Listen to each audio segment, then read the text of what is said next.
everybody. One of the most requested objects to look at through the 12-inch refractor is our closest neighbor, the moon. Seeing its unique surface features up close is always a treat for children and for adults alike. But why do we even have a moon? Through the years, there have been many theories, but the major concept is that the moon actually came from the Earth. In the beginning of our solar system neighborhood, over 4 billion years ago, there was material flying in all directions. One object, believed to be about half the diameter of our Earth, collided with the Earth and caused a lot of the early material to fall away. Much of it returned to the surface, but there was enough to, over time, coalesce into the body we see in the sky. Our moon is really just a giant rock, over 2,100 miles in diameter. Its surface consists of craters and marias, badly named features originally named by Galileo, who in the 1600s noticed that parts of the surface were darker, so he assumed they were bodies of water or seas.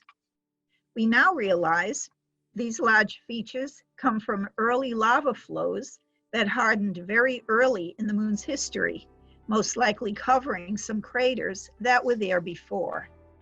Now, some people looking at the moon can see pictures in the surface features. The traditional man in the moon, a rabbit, or many other pictures. Are you able to make out any image? Now, the moon is seen to travel around the Earth in just about 29.5 days. As it does so, we observe differing amounts of its surface, although we always see the same side of the moon, which we call the near side. The side we can't see is referred to as the far side, not the dark side, as we see parts of the moon as dark while it's moving around us. When it is in the same part of the sky as the sun, we see no moon or a new moon. From there, it travels to the left or east of the sun, and we see a waxing crescent. Also, when the moon is in its crescent form, you might notice the earth shine, the Earth's reflected sunlight striking the moon, allowing us to dimly see the dark surface. About a week after its new phase, the moon will show about half of itself, its first quarter. From there, it becomes a waxing gibbous until we finally have a full moon about 2 weeks after new. All this time, the moon is visible in the evening hours.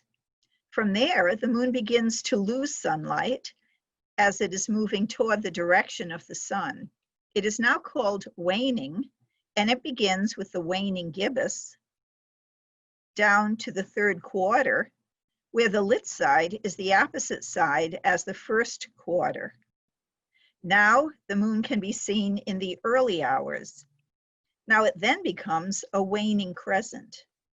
Notice the planet Venus here is off to the moon's right, finally diminishing until it once again is on the same side as the sun, new moon, and the process begins again. When the moon is in the same part of the sky as the sun, sometimes it passes directly in front of the sun, creating a total solar eclipse, one of our most beautiful natural phenomena. These happen approximately every year, but the last time we were able to observe one in the United States was 2017. The next one visible in this country will be 2024. Where here in Ladland, we will experience about 90% of the sun covered. We will let you know more about it as the time gets closer. Hey, thanks for listening. We hope you'll be able to be with us again very soon. Thanks.